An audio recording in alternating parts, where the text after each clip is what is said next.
Guys, in this video, I've got with me Mr. Richard Garrett. He is a big-time investor, developer, real estate broker. He's an out-of-state investor. He's going to answer a lot of your questions on investing in Myrtle Beach Oceanfront condos and share tons of wisdom with you along the way that he's learned.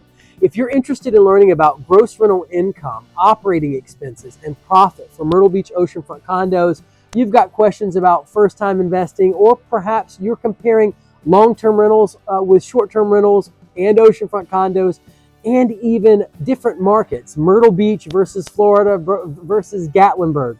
No matter what you're looking for, it's right here in this video. Let's get into it now. All right, Richard, talk to me just a little bit about your experience investing in both long-term and short-term rental properties across different markets. Now, we all know that you're not from Myrtle Beach, South Carolina, but you do own Myrtle Beach Oceanfront condos.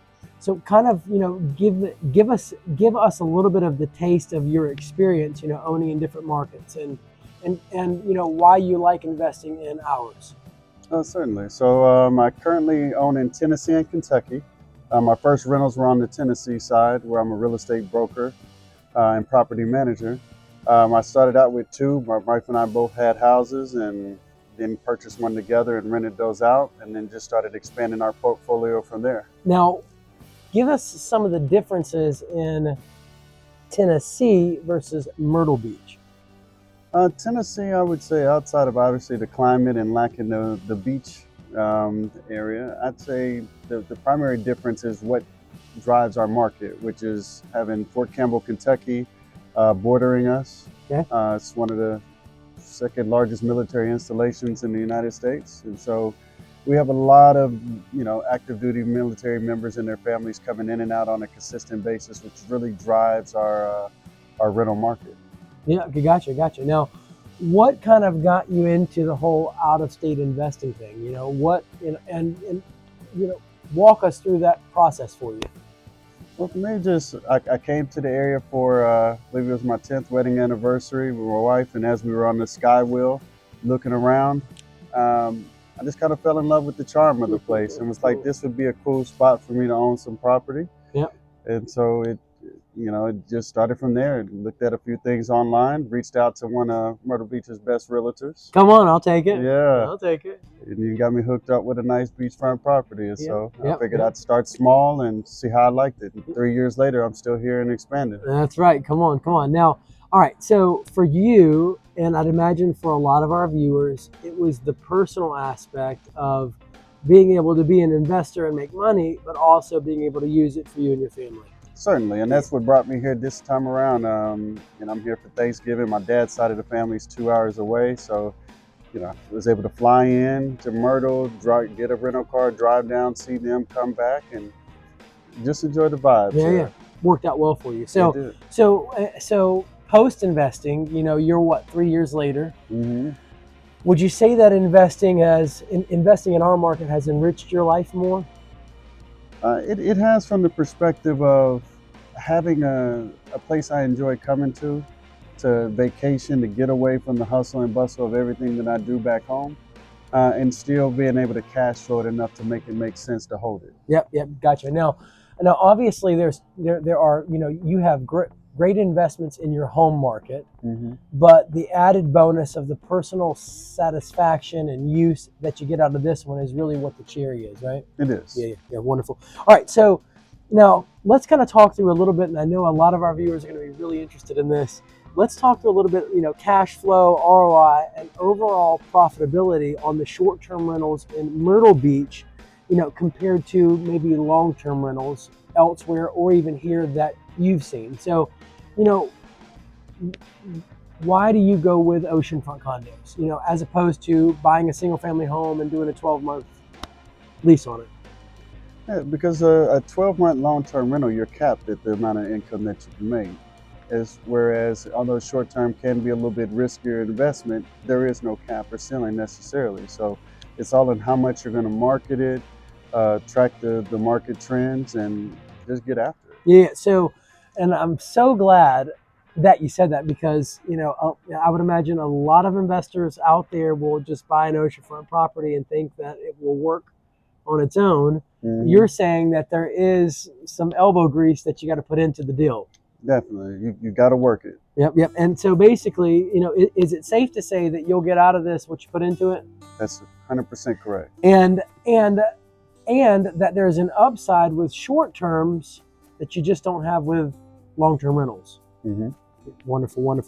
All right, so as far as short-term versus long-terms, what do you think the biggest risk is with a short-term? There's all that upside, so what's the biggest risk there?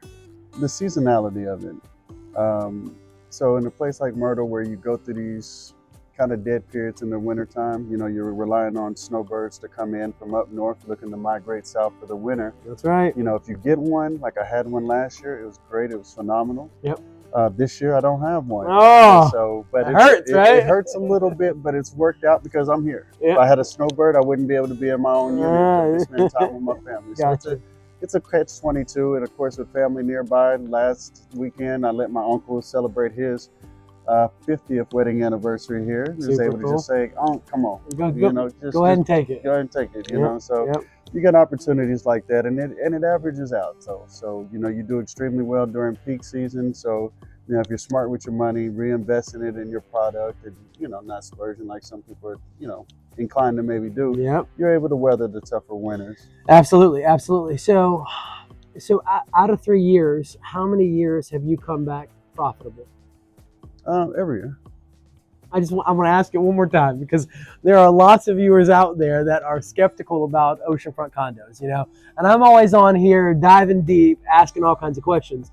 So out of 3 years owning an oceanfront condo at Bayview here in our market, you've been profitable every single year. Yes. Guys, you just heard it right out of his mouth. Basically, 21 was an excellent year post-COVID. 22, another excellent year, but not as good as 21. We have been in a declining rental market, yet he's been profitable the last 3 years. And I'm sorry, but it's definitely worth saying. Short-term oceanfront condos are in a league of their own. The upside that they have, it's better than a townhouse a block off the beach. It's better than a long-term rental for sure. I mean, they're just in a league of their own. The upside that you can bring in, I've seen a one-bedroom that brought in $72,000 last year gross rental income. I recently was talking to another broker or agent, and he said that he saw an efficiency at the Palace, that made $50,000. I mean, that's not bad. That's not bad money. And then Caribbean, there's a 3-bedroom, 2-bathroom making $140,000 a year. There is another one at the Caribbean making $100,000 a year. And then at Ocean Reef, there's a 4-bedroom, 3-bathroom making between $150 and $180 a year gross rental income. I mean, so when you really get into this and dive into the nuts and bolts of it and really learn this business, if you know what you're doing, you can make significant profit. And in my opinion, some of the best profit without near the risk of the stock market. And that's just my own personal opinion. Now, all right, so, what are the main operational differences between managing a short-term vacation rental and a long-term rental? Long-term rental, there's a lot more regulations in terms of landlord-tenant acts. You get more in the weeds of maintenance requests, having to deal with tenants' personalities, and you also have a higher degree of potential damages and loss that can happen from a long-term rental. They're comfortable, that's home for them. Versus a short-term rental, they're just a guest. Yeah. They're not really unpacking their suitcases all the way. They're not, they're not as rough typically on your space. And so It's a lot less wear and tear, which reduces your maintenance costs. Here on the beachfront, it's nice because a lot of these condo hotels, everything's included. So you don't have to worry about, the utilities, the internet. And so it's just a lot easier. Yeah, maintenance is a lot easier because, it's all covered within the HOA. So it's really hands off. Yeah. So you're saying that instead of if you buy a long-term, you're going to have to build a network and a team. Yeah. But if you buy a short-term oceanfront condo, it's kind of like the team's already built into the package. It is. All you need is a great cleaner. That's your biggest team piece. When you're doing short-term rentals, your cleaner is going to make or break your business. You've got a cleaner that takes ownership of your unit as if it's their own, that takes the initiative, buys things whenever, sheets may get ruined or just need to change something out, man, that's golden. They keep your reviews high because they take personal pride in it. Yeah, and you're the first investor that I've heard say that. And I think that might be a hidden piece that people overlook. The value of having that right team member in the right spot on the bus that knows what they're doing, because reviews in this business can make or break you. Mm-hmm. People are the first thing that they're gonna check on Airbnb is they're gonna read what everybody else is saying about you.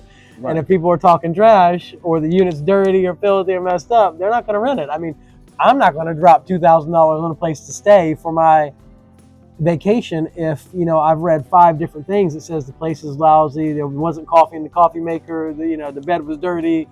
Ain't no way. Right. Yeah. So that's very, very insightful. Very, very insightful. So having the right people on your team on the bus in this market, that cleaner being one of the more important people that you might would overlook or not think, but just because everything else is pretty much handled for you. Now I will often tell clients, hey, buy a home warranty package.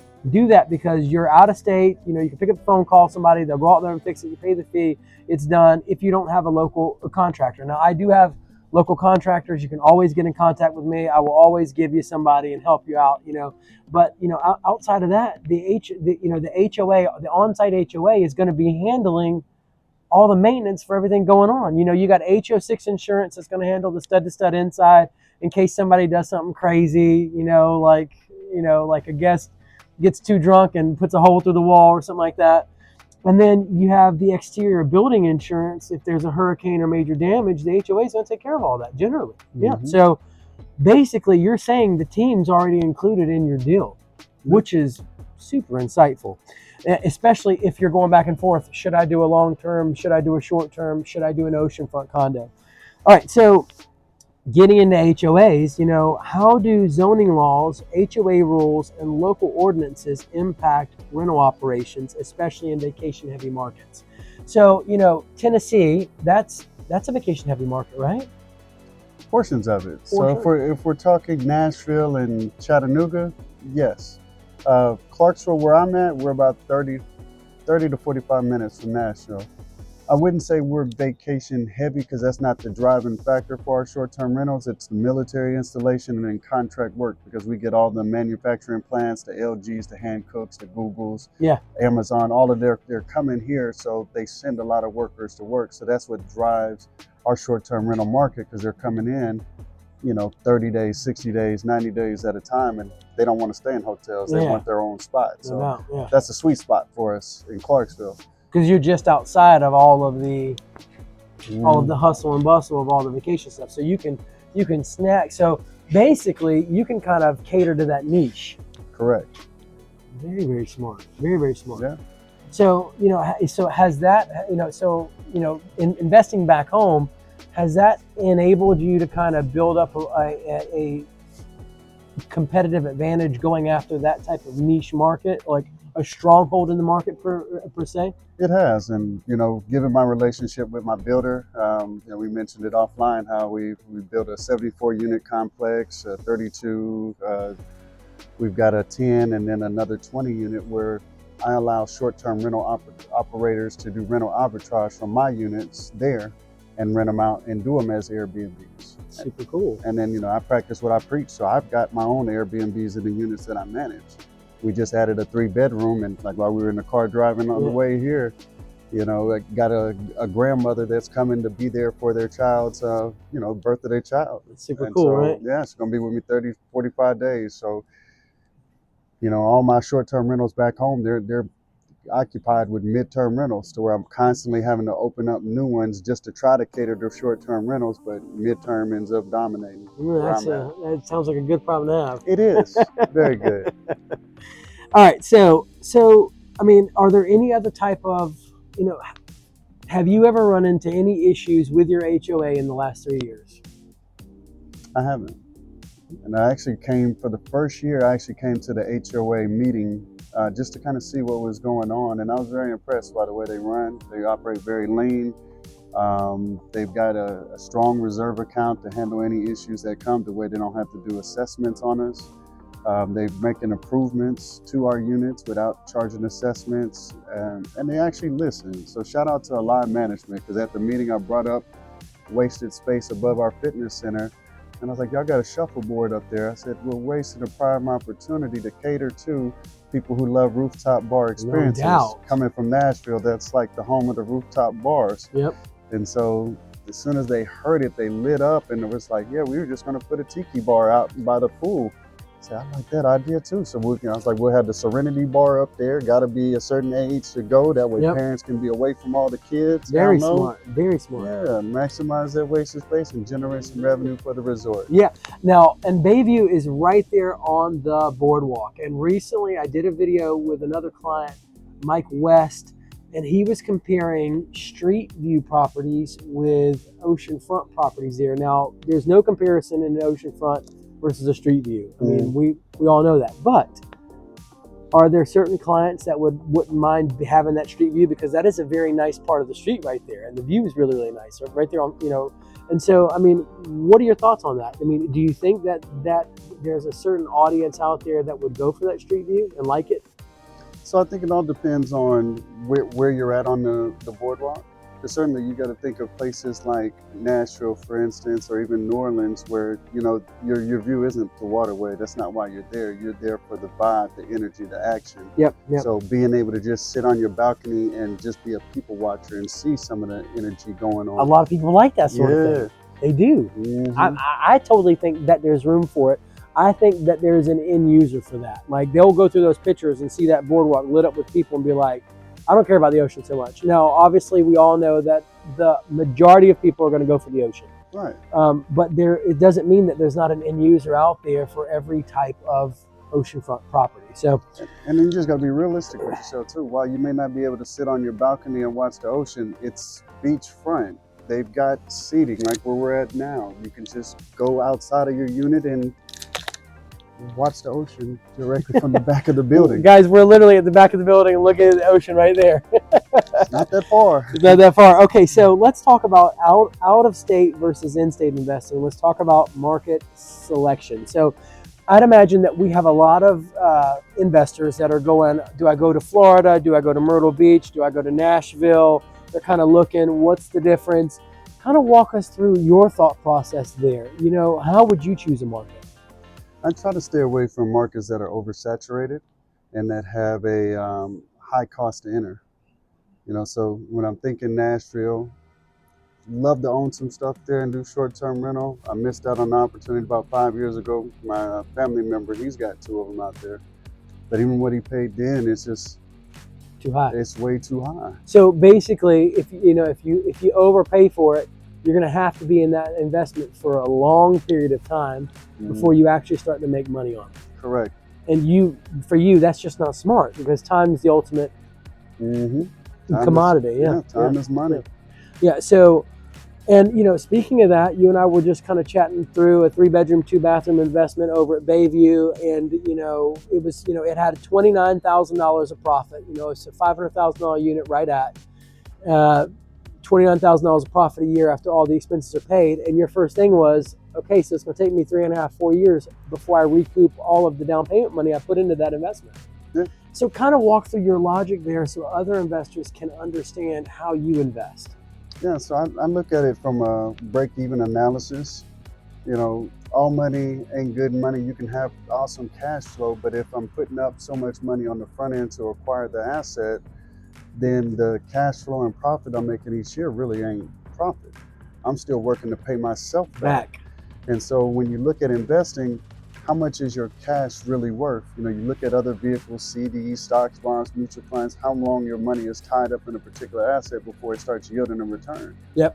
And so when I look at what I can do as a flipper, because I also buy and flip homes, if I can take that same 100,000 that I put down on a unit here and use that instead to buy and flip 2 properties and make anywhere between $30,000 to $50,000 per property in a 6-month swing, it makes more sense for me to flip it, even with the capital gain tax that I'm gonna make. Yep. Yep. So it's all in why. You know, the why is the biggest question you have to ask yourself. Opportunity cost. Yeah. If I'm investing in it strictly for, is this a great investment? Then the answer for me and what I can do back home is not no. Yeah. But if I'm investing like I did with my first one, to have that value, as far as being able to stay, being able to enjoy it while letting the asset pay for itself, that's a win all day, any day. You can make money and enjoy your asset. Enjoy your asset. Yeah. So all in all, it's gonna depend on your personal opportunity cost. Yeah. You know, you've got to take a survey of, okay, you know, if I can make money elsewhere, more money, and it doesn't bring any, you know, and personal satisfaction is a moot point, then I need to go where I can get the highest, you know, bang for my buck. Now, but like if you had to choose between Florida, Myrtle Beach, Nashville, so obviously the first thing that, you know, pops in your head is price. And just to kind of parlay on that for a second, there's a lady here, Rufia. She lives in Florida. She owns 27 oceanfront condos here, not in Florida. And when asked why she owns oceanfront condos here, she says the same thing you say. They both make the same amount of money, you know, each year. Annual profits wise, they have the same amount of expenses, but there's less cost to entry here. You know, it's way cheaper to invest here than in Florida. So she owns a bunch here. Yeah. So, you know, are there any other kind of variables that you would look for when you're comparing Florida, you know, Myrtle, Nashville? Is there any, or is cost to entry and opportunity cost just the two biggest factors for you? Those are the biggest factors. The other thing I look at, there's another untapped market that I'm kicking myself because I didn't listen to one of my real estate clients back home. He made the migration to Chattanooga. And, you know, like most people, when you grow up around something and you've been to it enough times, it doesn't have that same level of charm and appreciation for it. And it's like, it's just Chattanooga. It's a 5-hour drive. What's so special about it?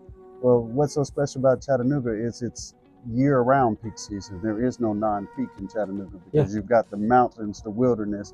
You know, during the wintertime, you know, it's still a phenomenal place that people want to go and see.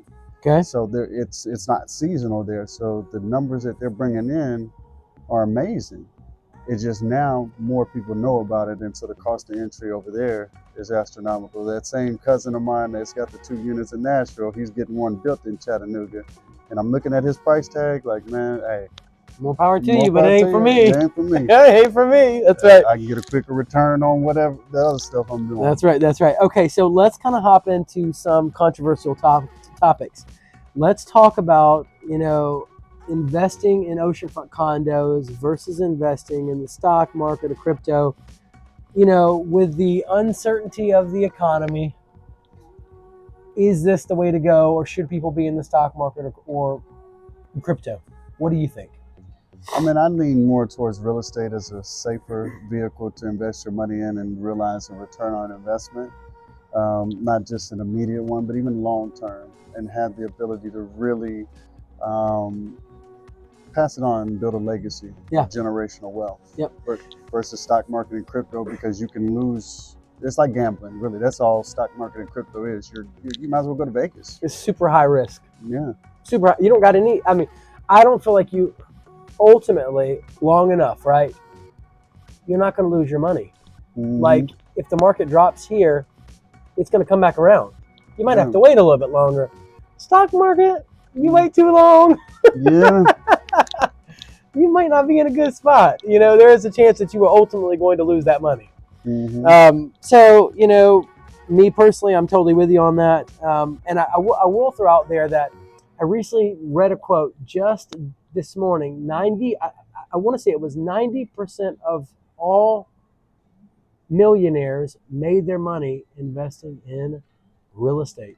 90%. Yeah. I mean, it's kind of hard to argue with that. And plus, it's an asset that you'll hold for the long term. So, I mean, there's just something to say about having to be able to have something that's physical, like that's here. You know what I mean? Like, it's not a piece of paper. You know what I mean? So, all right. So, kind of walk me through, what would you say to critics who believe that short-term rentals contribute to housing shortages or inflate local real estate prices? Yeah, so I just don't even really understand how they can even say that it contributes to housing shortages. What creates, to me, what creates housing shortages is the local legislative bodies, the city councils, the county commissions. They know that areas where you are experiencing growth, you need to be able to keep pace with that growth. And so if you have a very maybe conservative local body government that's turning down rezoning projects that increase density, Okay. that's what's creating the housing shortage. These developers and builders aren't trying to rezone properties just to rezone them and build for the hope of somebody's coming. No, there's a demand for it. That's When there's exactly no right. longer a demand, They stop building. they stop building because it makes no sense. The holding cost of those interest-only loans to do construction loans, it just doesn't make sense to have to hold and sit on them. Do you think that having a ton of short-term oceanfront condos in our market is driving home prices up? Not at all. No? No, they're totally that's apples and oranges. Walk us through it. Well, so if you're talking about somebody that's looking to purchase a house to live in, owner occupant or even rental, most those individuals aren't the users that are going to be in oceanfront condos. Okay. They're looking more at your townhouses, your single family houses. Yeah, but what happens when you've got baby boomers retiring at $10,000 a day and then moving to Myrtle Beach into Florida, and because there's so much demand, it's driving prices up? But you're just saying, like, so you don't think that the fact that people can make so much money, and that's what's driving our prices up with these oceanfront condos, and there's so many people buying and investing in them, that there's any spillover into the housing market locally? No, because they're not even comps for each other. Okay. So you can't comp an oceanfront condo with a house in Carolina Forest. Dissimilar. Yeah. All right, totally. All right, so kind of walk me through, are we in a bubble?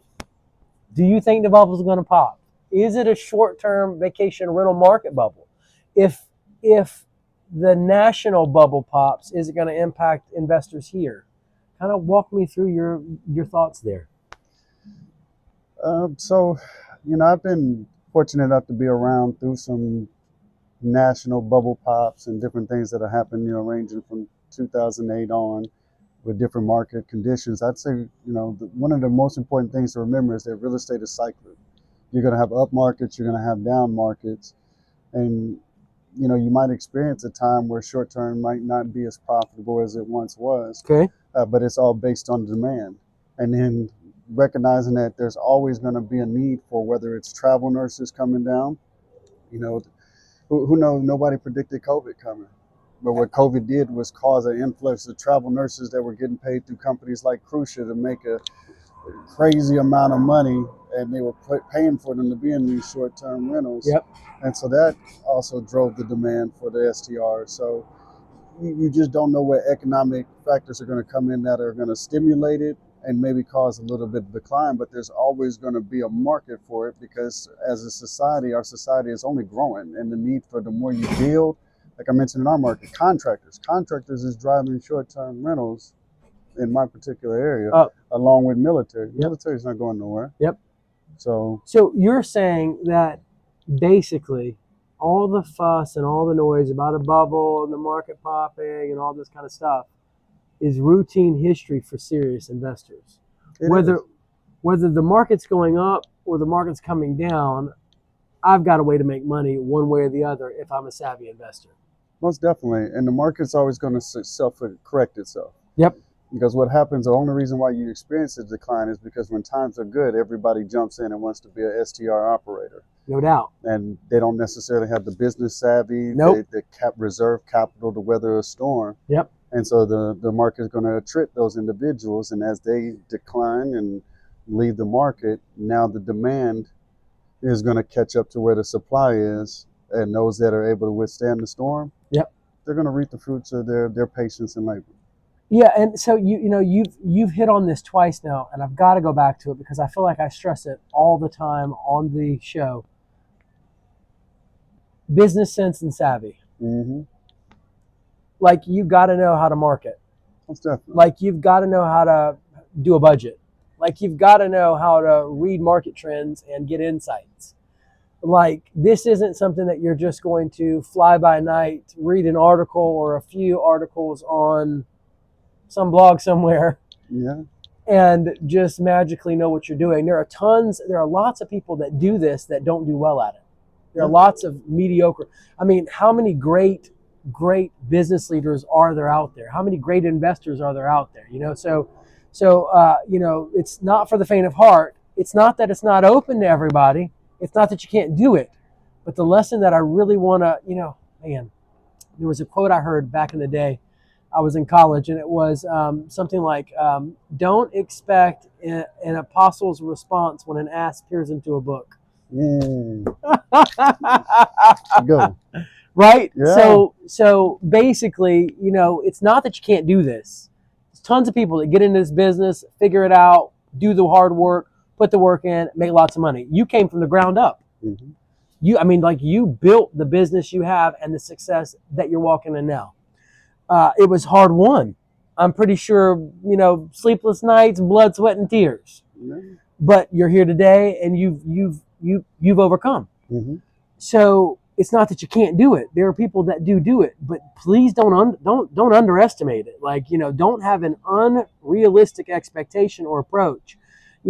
Just like you said, it's routine history for seasoned veterans that are good at what they do. They have stockpiled cash. They've got reserves.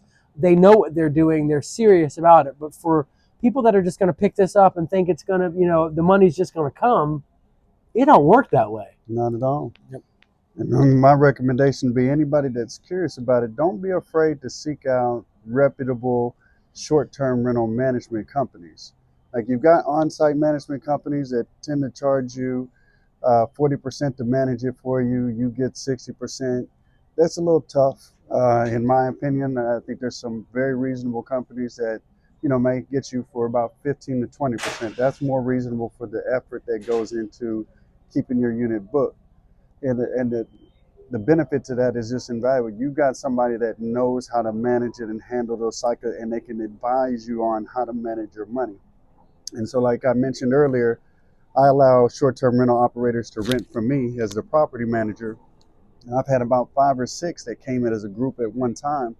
And one of the things that caused them to go belly up is when the money was good during high peak season, they were taking that money, going on vacations, they were buying cars, they were buying using them for liabilities, but they didn't put any of it up. So when they had a slow month or two, now they're hurting. Yeah, they're hurting. They're behind on their rent to me and talking about, oh, this was a terrible idea. I should have never did it. But no, you should have done it. You should have done it. You just should have budgeted the money. Like, there's no way around it. You just should have. You got to invest in your business. Yep. Especially most businesses, your first 2 to 5 years, you're not really spending what you make on your personal, expenditures. You're investing that back in the business, so you're putting it away as a cash reserve. So when that rainy day hit, you're not really worried about it because you've got money set aside, and it's not costing you out of your other buckets and streams of income that you have.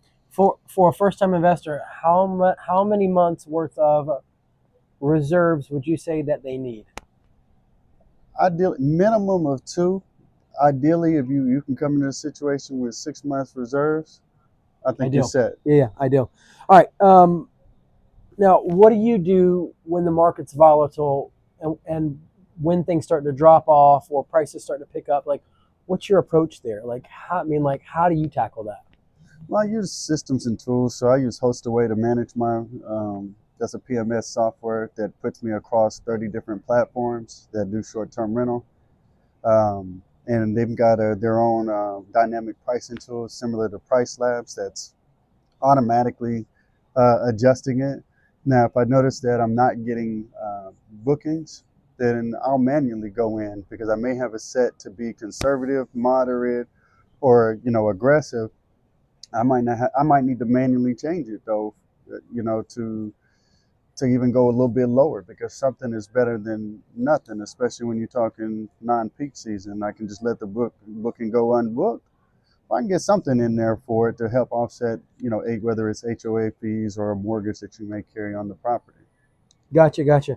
So kind of walk us through though, when the market takes a tank, or it's correcting, like what does that signal in your mind? Like you've seen all the market drop, the bubble pops, or like what I mean, like when do you know I really need to invest right now? Like what's that insight that you go, all right, there's a big opportunity. Like you've heard people say something to the effect of, save your money for when the market is tanks out, because then it's time to buy. Mm-hmm. Kind of walk us through your logic there. What are the red lights that go off in your mind, or those green lights actually that say, oh, I really need to go after this? Yeah, I see opportunity in it all, because it's using the stock analogy, just because a lot of people are familiar with that. You don't purchase a stock when it's up here. You wait till the stock plummets, because if you can look at the trend of that stock and see that over a 5-year span that it does this and this at certain times, you want to catch it at its lowest dip and ride that wave all the way to the top and sell at the peak.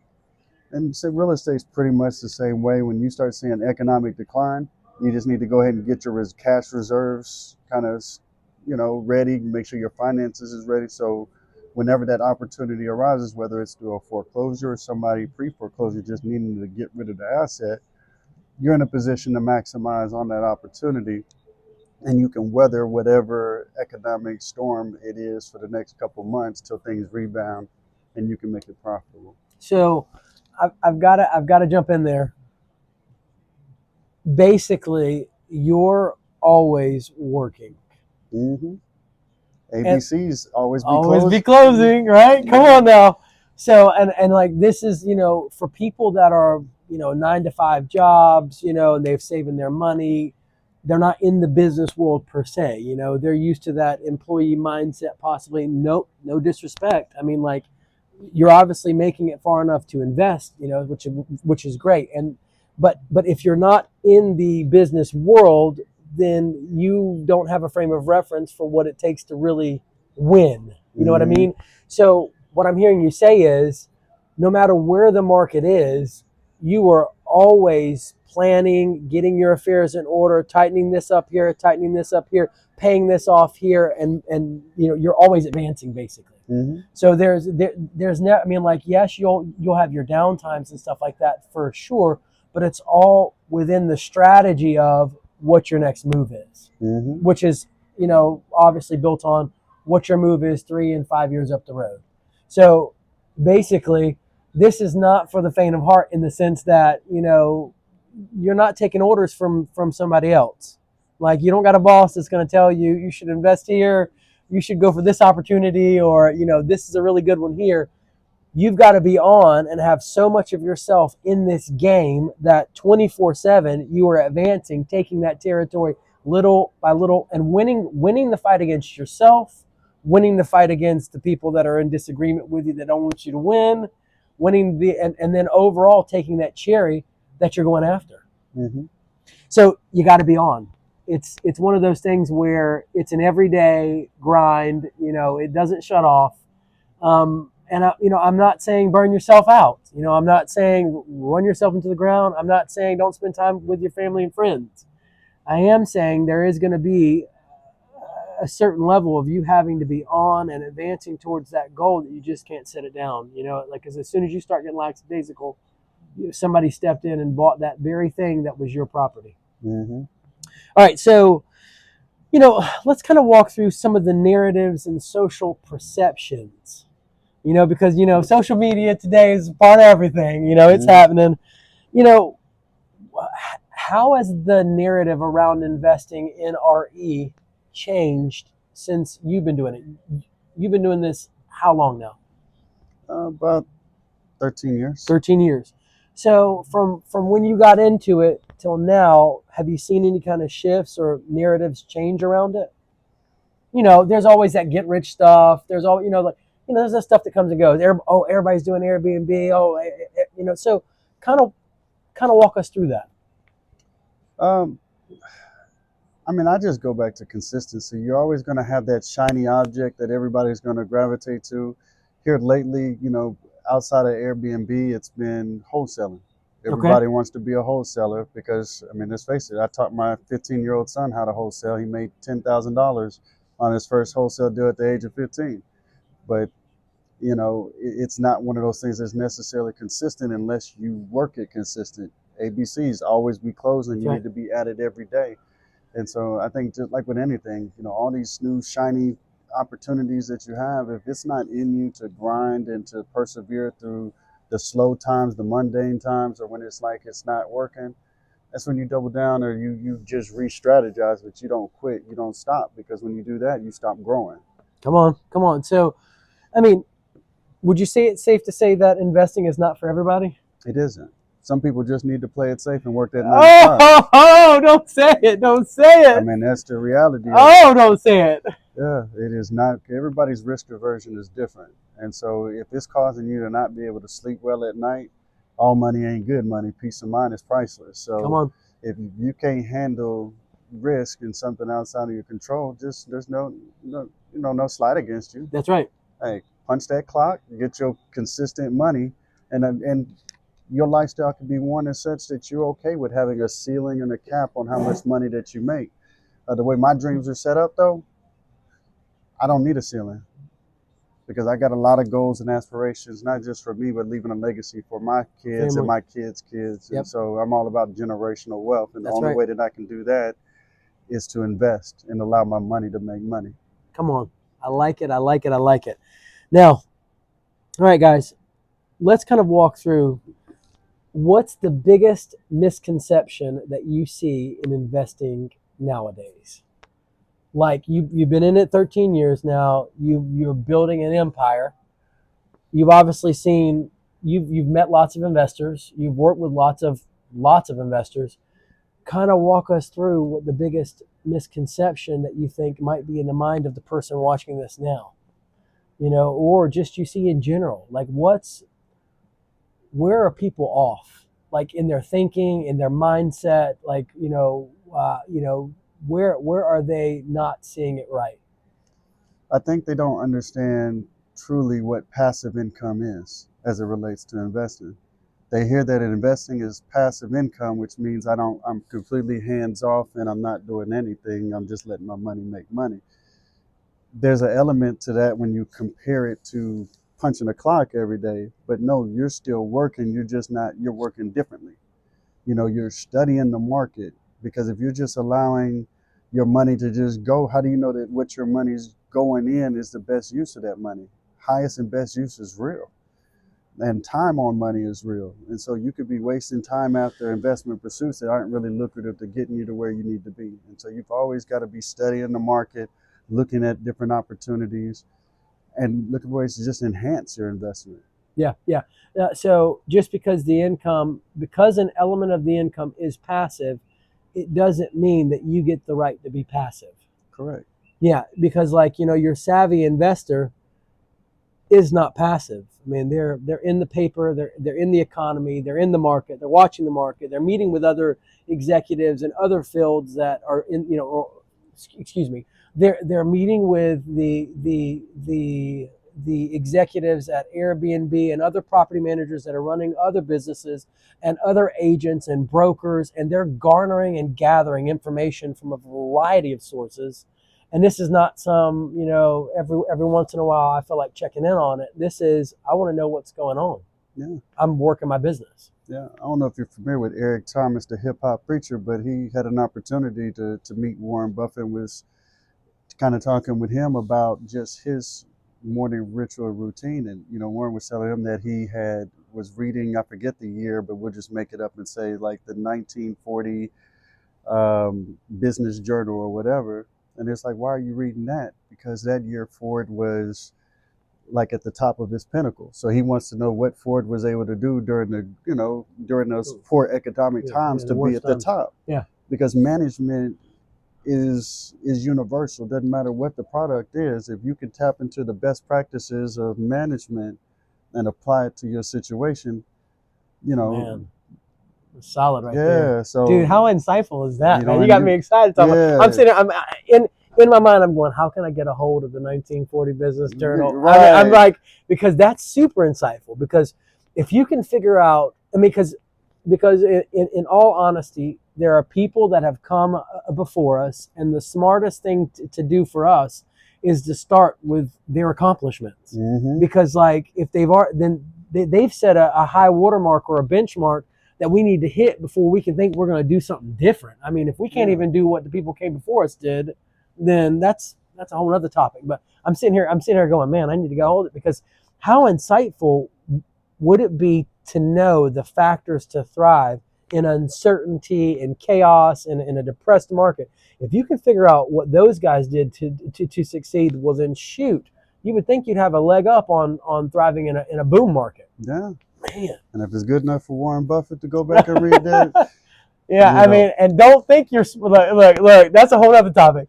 Don't think you're smarter than Warren Buffett, and that you got an insight that he don't got. I mean, right. come on now. I mean, get out of You here. can't watch an Instagram reel and feel like you got more savvy than Warren Buffett. I'm sorry. Dude, that stuff goes on though. Yeah. People like legit like, I'm gonna do this, I'm gonna do that, and well, did you check with the people of our day that are known for being super successful at this? What are they saying about it? Did you gather information from multiple sources, and do you think you know better than the people that are actually making ridiculous bank at this? Anyways, okay, yeah. So that's a whole nother topic. All right, so. Now, and I really like this question. What controversial or unpopular advice would you give to first-time investors that challenges conventional wisdom? You know, I'm going to dive in here. I'll take the lead on this one because Okay. and then I want to hear your thoughts. So, recently on the show, I haven't put this video out yet, but I did film it already. I was just getting over fever, so I was sick, and I filmed this video anyways, and I want to refilm it because I don't feel like I did a great job, but I'm probably going to publish it. But I mean, I got amazing download and insight into investing in oceanfront condos. So my investors, I will have them pick 3 oceanfront condos. If you can't pick 3 oceanfront condos, then you don't know what you want. Mm-hmm. First off, like you got to send me your top 3. I'm not gonna do 10 ocean. I'm not gonna run numbers on 10 oceanfront condos. I'm not gonna take you to see 10 oceanfront condos. Like, you should know what you want down to a point. And because it's an investment, this is primarily a financial thing. Now, yes, there's gonna be some personal stuff to it. We should be able to go visit 3 oceanfront condos, and you figure out what works for you and what makes sense financially.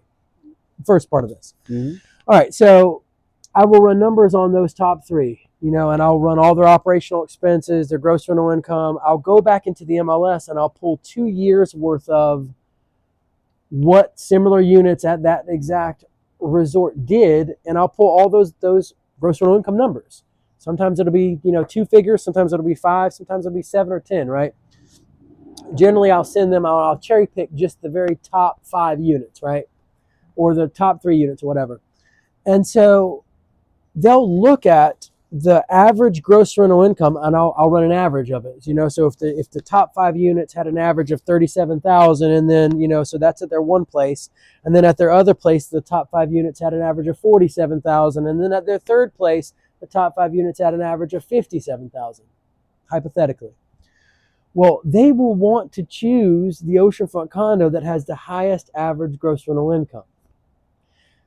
Their thought process is, well, if other people are making money there, then I can make money there. What they don't see is that they're following that herd mentality and they're playing it safe, and they're going, well, if they can do it, I can do it.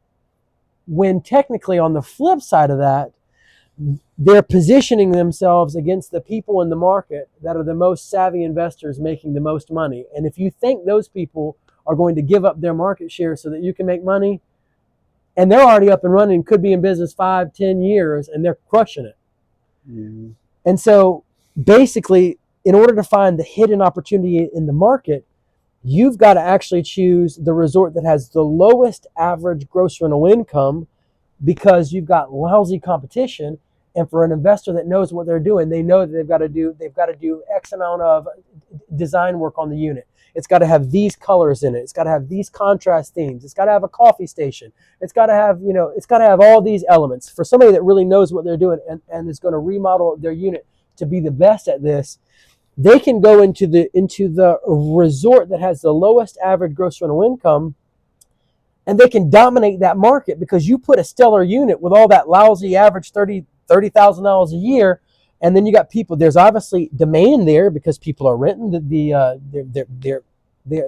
they're there. So if you put a dope unit in a place where there's a bunch of lousy competition, that dope unit's going to be able to get a ton of income, and it's going to get a lot of demand, and probably to the point where your occupancy will go up so much that you can increase the price and charge a premium for it because everybody else is lousy and nobody else wants to, so there's no competition. Mm-hmm. So technically, if you choose the place with the highest average gross rental income, you're giving yourself the worst probability of success because you have entrenched competition that knows what they're doing. When you choose the place that has the lowest average gross GRI, you're choosing the place where there's the least amount of competition, and for a big shark, you're the giant now. Mm-hmm. You can come in and take a huge market share, kick everybody else's tail, and kick them out, or whatever. Anyways, the point is that conventional wisdom would say, well, if they're already making money there, if I go there, I'm going to make money too. Mm-hmm. When technically, the smart move for finding the hidden opportunity and building a strategic advantage for your own business is to go into the place with the least amount of competition, get a bunch of income coming in, make a lot of money, make it easier for yourself, give yourself the highest probability of success, and then now that you've got a 2 or 3 units there that are making bank, then you can go in and fight the big boys because you've got steady money coming in, you build up a bunch of, you've got a lot of cushion. Now, conventional, so that's a piece of advice that would be considered counter conventional wisdom. It's controversial. Would that really work? Well, I'm telling you, it will work. And I actually ran through and did a case study on it. And the unit that was the cheapest saved you the most money on down payment. It had the unit that had the lowest average gross rental income was actually the cheapest unit out of all 3. It had the most appreciation out of all 3. Had the cheapest down payment out of all 3. So technically, it puts you in the best position to make as much money as possible in appreciation, and it also sets you up to pay the least amount of money out of pocket. So I got more money for cushion and for my next investment. Mm-hmm. So technically, it was the hidden opportunity in the market that everybody's just passing right over. Mm-hmm. So what kind of now, of course, all things have to be equal. We have to be comparing equal on-site oceanfront condos. Mm-hmm. Like you got to have the same pools, tiki bars, restaurants, all the same on-site amenities have to be there or similar. Mm-hmm. You can't go to some hole in the wall place and be like, I bought the cheapest one and expect to be, it's not the same thing.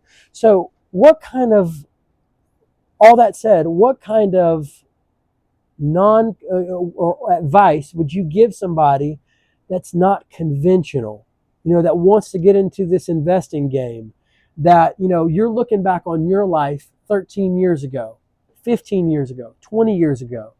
What would you say to you? What's the one piece of advice that you would say to you back in the day that you think would be that big lever that you could pull that would give you the most advantage?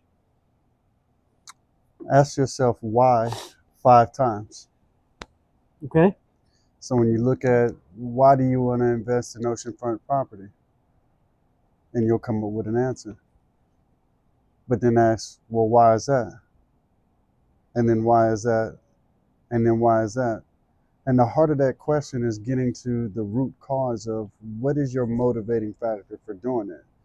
And that motivating factor will say a lot to you as far as your investment strategy and going forward, whether it makes sense to take the funds, like you say, and maybe an unconventional strategy of going with mining for a diamond in the rough and building it up into something that has maybe more equity and gives you the potential to be able to sell it at a higher rate once you start building a demand and have 2 years worth of, cash flow records on it.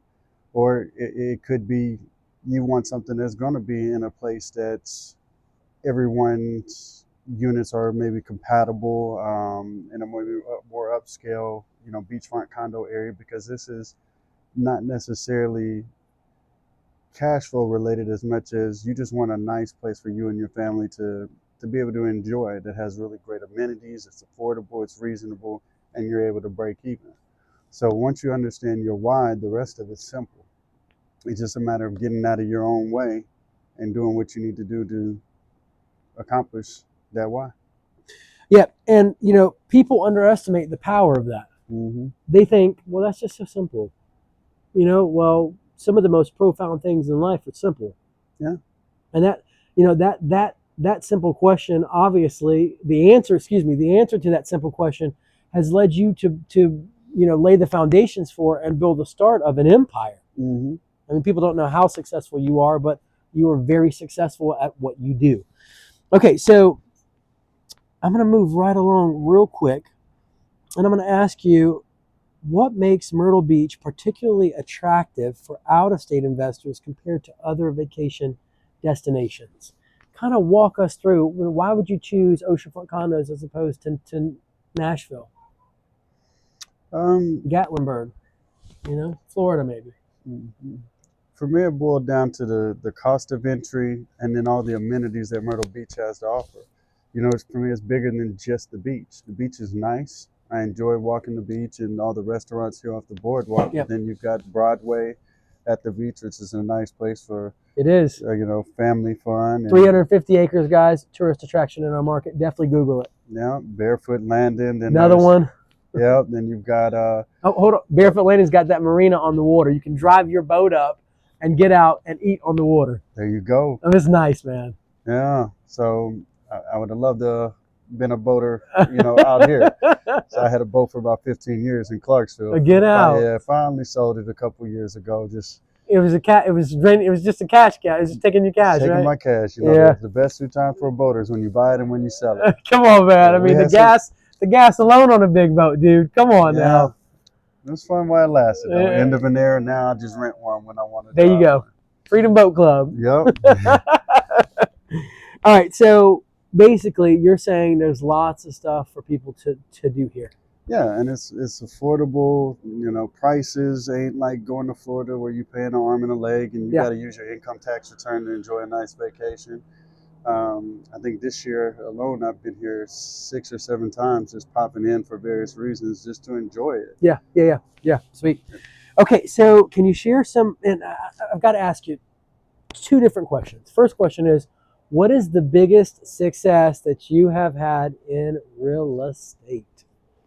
Come on, walk us through it. Let us know. I mean, give some people some encouragement here. Oh, I mean, that's such a broad question, though. Because, well, you've had a lot of success. Well, that and, whether it's flips, developments, investment, oceanfront condo investments, holding. I mean, you're all over the place making money. Talk to us. Give people something to strive towards. So, I guess one of my game-changing success stories would be my first flip.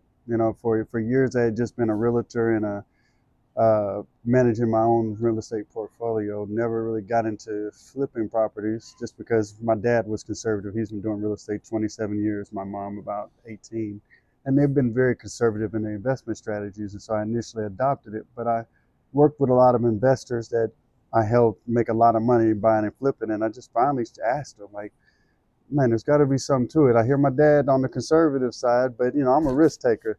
Walk me through it, and they kind of walk me through their process and what happens after I sell them the property to when I sell it, again on the back end for them. And I was like, it just makes too much sense. And so I took the plunge. My first deal, I made ended up being 19,000, almost 20. Second deal, 37,000, and I did that one in 45 days. Come on. And then got hungry, didn't you? Then it was a wrap from there. You were hooked. Yeah, I was hooked. There's been some flips that I've made 80,000 on in a matter of 4 months, and then there's been others where the minimum I've made is 16 grand. So I'm closing on one. Well, I already closed on it. It funds on Monday just because of the holidays messed it up. But that's a $60,000 flip that it took me 5 months, a little longer than what I wanted to, but. I mean, where else are you going to get 60K in 5 months and I don't do any other work? I just buy them and tell people this is what I want done to it, and I put it on the market listed. So, those have been my successes in real estate that have allowed me to utilize flipping properties to purchase more rentals to offset the capital gain, to where I'm not getting ate up and giving Uncle Sam the money in taxes, because I can do that bonus depreciation on it. And so with those buy and holds, I'm able to purchase more properties. I'm up to 26 doors that I own now, to where my 4 kids are going to be set for life with houses that by the time I'm going, they're going to be all paid off, cash money, to where they're going to be in a trust and able to fund their lifestyle and my grandkids and their grandkids' lifestyles for generations to come. Come on. So it's a culmination of everything. For me working with clients as a realtor and a broker and owning my own company and managing over 250 doors, it's created a lifestyle that allows me to be here. Yep. And go wherever I want, almost whenever I want, and put deals together remotely. It's a beautiful thing. Absolutely. Absolutely. Now, if you could share one of your biggest lessons, what's one of the biggest lessons learned that, and that was hard won for you, that cost you a lot, that hurt bad? What would it be? Or if you want to go into your biggest failure, what's the one you should not have bought, but you bought it anyways? Okay, so my biggest failure. Oh man, I was freaking out. So my first time buying a delinquent tax sale property, they come up with the list, and it's a big, extensive list because people, they don't pay their taxes. They end up on the list, but you got to check it like every week, because when they get the notices, they eventually, check it out. So I had identified maybe 10 properties. I was checking them week after week. The auction hits. Most of the properties that I really wanted, they paid them. Wasn't really an opportunity to get them. There was a few, and I kept getting outbid. And I never forget this. One property came up. I never got a chance to drive around it because it wasn't on my radar. Oh, don't say that. And so a fellow realtor, he was bidding a little bit. I was bidding. I was like, man, I don't know. I really want to get one. He had already gotten 2. I was like, did you see it? He said, yes, sir. There's a house on it. I was like, well, 3.2. I think I paid 20. Let's say maybe 20,000 for it. Actually, it was about 30. So it's about 34,000 for a 3.2 house. And in my mind, I'm thinking, I don't care how rough it is. Yeah. 3.2 during that time, this was probably about 6 years ago. The lowest I would have been able to sell it for would have been like 175. Get it for 30. And most of them I had to put in is 25, 30,000. I'm winning all day, every day. Bam. I get it for 30. Oh, man. So I leave the courthouse, get over to the property, and almost cried. The doggone roof was caved in. The floors were bowed like this. The windows were busted out. Like you bought bricks. You bought a foundation. Yep. Very expensive lot. I mean, nowadays 34 grand for a lot ain't bad. I'll pay that for a lot right now. But then that lot was maybe worth $5,000. Oh. And I paid 34 and was gonna have to pay about 5,000 to get it demoed. Yeah. You won't ever buy another property without seeing it, will you? Ever again. Now, luckily for me, I was able to finesse a way to get out of that situation. I had to track down the heirs because they have that 1 year to redeem it. Yeah. So I had to track down the sole surviving heir in a nursing home. Okay. Agree to buy her a flat screen TV and pay the past due taxes, which was like $17,000. Oh. So I paid those taxes, so that's more money out of my pocket. And then I had to get her to notarize some power of attorney stuff and quit claim stuff so I could redeem the property under her, which once those were paid enabled me to get all my money back and still own the property. And then I was able to resell the lot to somebody else. And so all in all, I made like $3,000 off the whole transaction. But when you're talking sweating bullets, I bet you were sweating them man, hard. I didn't, and as one of them, I couldn't. I tell my wife mostly everything. I could not tell her that till I figured it out. So that is a hard combo, babe. I just lost $34,000. Oh And man, this was like right after my second flip. So it was just like, how do I tell her this? dude! I bet that was nuts, man. You were sweating bullets. Sweating bullets. You probably were like, I'm never buying another tax sale property again. Ever. I still ain't been back. I get my deals from wholesalers or me trying to get out there and get off market deals. Man. All right. So that was a rough one. Yeah, it sounds like it was a rough one. So how does Myrtle Beach cater to retirees and snowbirds, and why is it ideal for building retirement income through short-term rentals? So, I mean, obviously we got a lot of snowbirds that come here. You know, they're getting out of the harsh weather and stuff like that. Our peak season's April through September. But, you know, you mentioned having a snowbird in your oceanfront condo. So do you feel like this is a market where there's lots of retirees wanting to be? I would think so, especially from the northern states. This is my first time really experiencing Myrtle Beach in November. As you can see, I got my beanie on, my coat on. So it's cold to me right now. Yeah. But for them folks in Chicago, New York, and all that, where it's like real cold, Yep. to them, this is like tropical weather. They out here in shorts, Dude. tops. People are playing golf. We have over 90 golf courses in our market. It's a golf haven. People Christmas time in shorts playing golf. Yeah, I can't imagine. I don't like being cold. Yeah, I don't like being cold either. Mm-mm. But I think that's the allure and the appeal. Like when you're focusing on niche areas, you recognize that this is somebody's tropical paradise that's from a colder climate. Yep. And so, it's just a matter of catering to that market. So kind of walk me through just real quick. Are there any particular tax advantages that you've come to know yet in the last 3 years, or kind of any issues with taxes? Just anything going on with oceanfront condos and taxes in our market? Nothing other than y'all's. This year I've had to deal with your what do you call it? The lodging and accommodations tax. Because when I originally purchased it, the individuals that I purchased it from also did management. And so I went ahead and let them manage it for the first 2 years, and I took over managing it myself this year. And so that was an adjustment, just getting used to the way that y'all tax here in South Carolina. Yep. And having to pay that myself. And just kind of dive into that, guys. All right, so there's an excise tax. It is 1.5%. No, excuse me. It is not 1.5%. There's an excise tax. It is $6 for every $1,000 that you make in gross rental income, with a flat fee of $145 for the first $2,000 in gross rental income that you make. Generally, it's a few $100. It's not a lot of money. Then there is there's a total of 3% tax paid for the local hospitality and accommodations. It's 1.5% that gets paid to Horry County and 1.5% to the city of Myrtle Beach.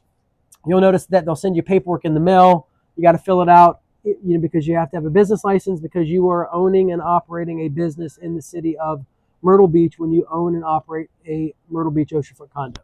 So just to give you the scoop there. Now, real quick, do you think that our market's oversaturated, that oceanfront condos are an oversaturated market here in Myrtle Beach?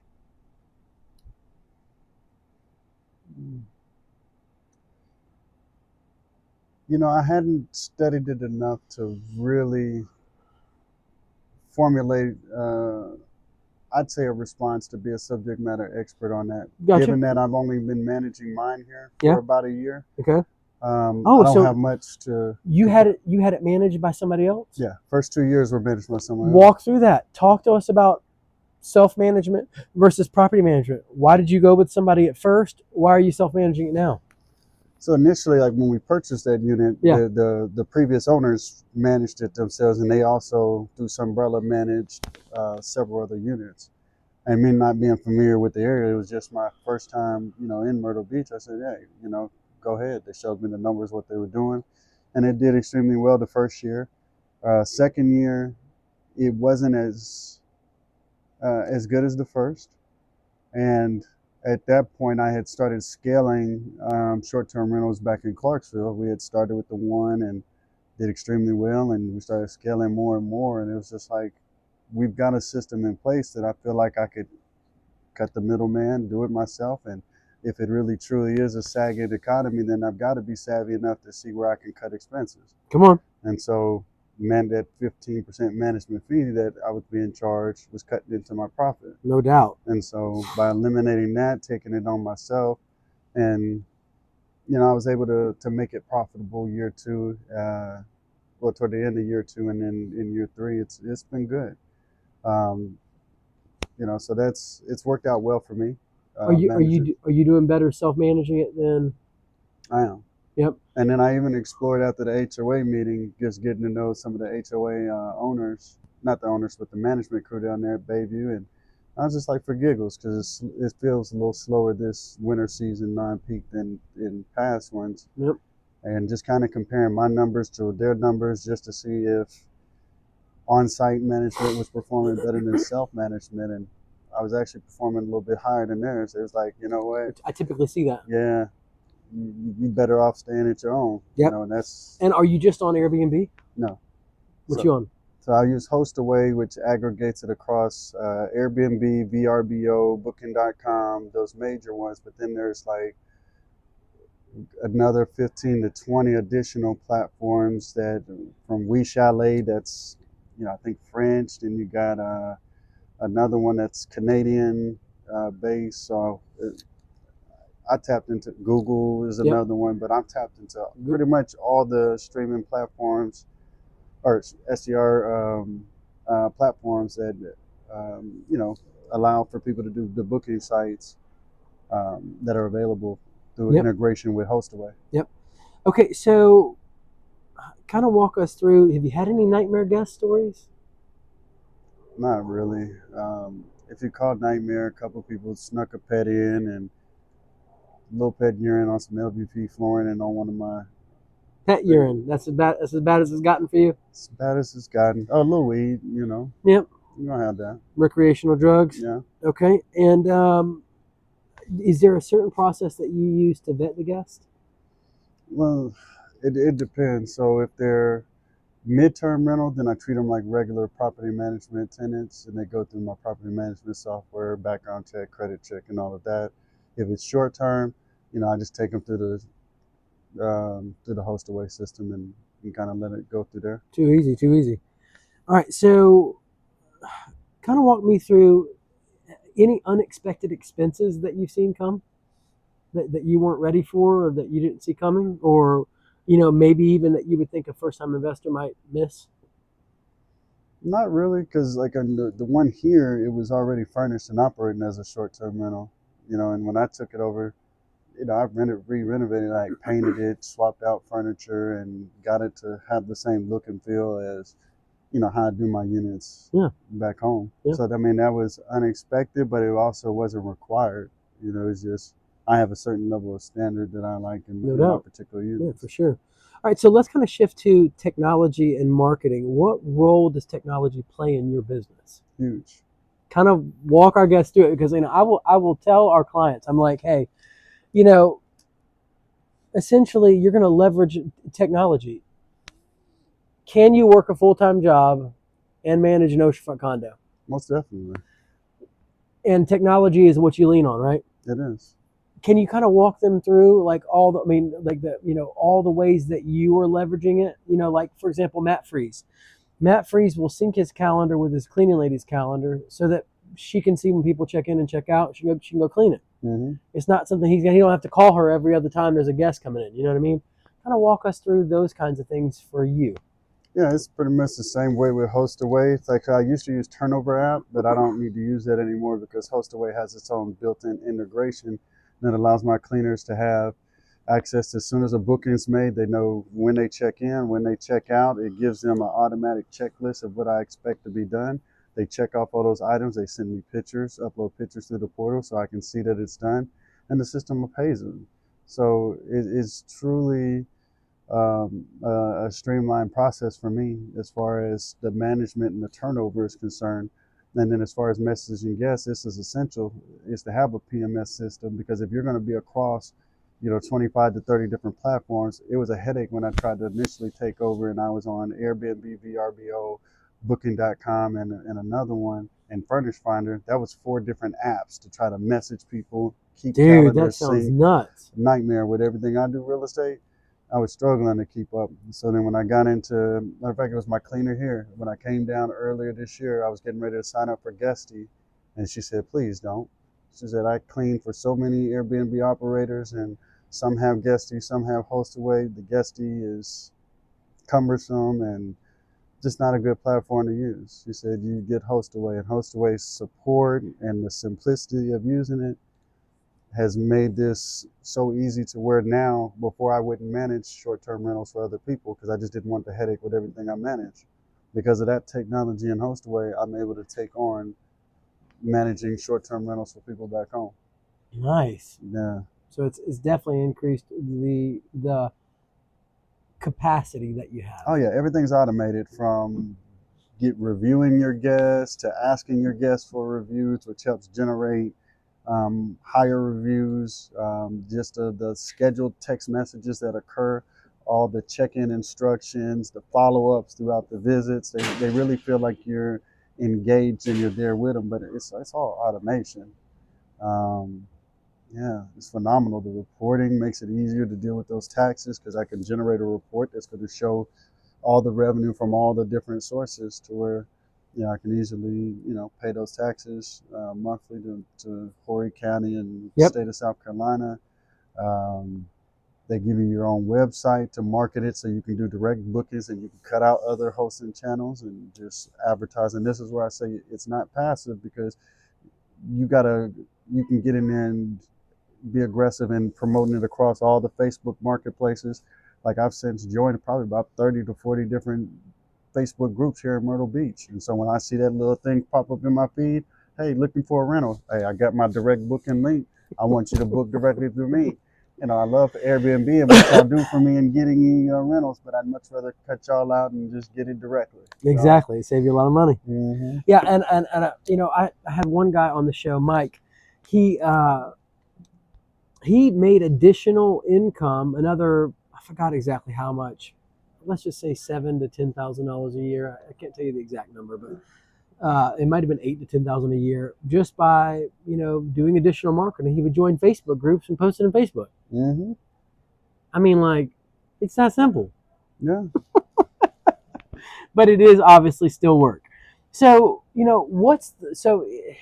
now, do you have a certain niche that you go after? Because sometimes you'll see these Airbnb listings where you can kind of tell that it's like the listing itself is kind of themed. Mm-hmm. And it's catered at telling a story for a certain type of audience, user.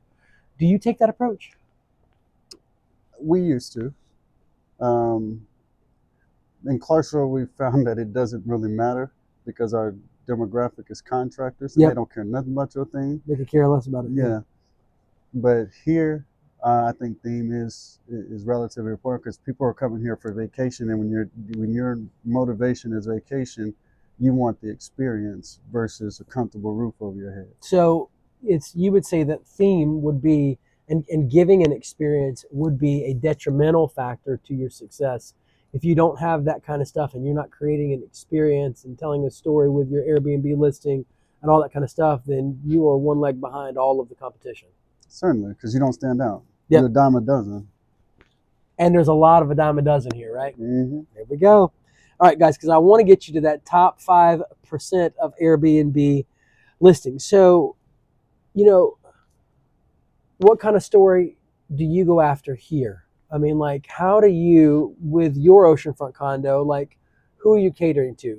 Like, I had an investor who she set up a telescope She put a coffee station up. You know, she's got these bright teal colors. You know, she's got her house rules posted on the wall, and and a lot of them will be nautical themed and stuff like that. So kind of, I think she put mirrors up on one of the walls so it showed the ocean throughout the whole. I mean, it was gorgeous, right?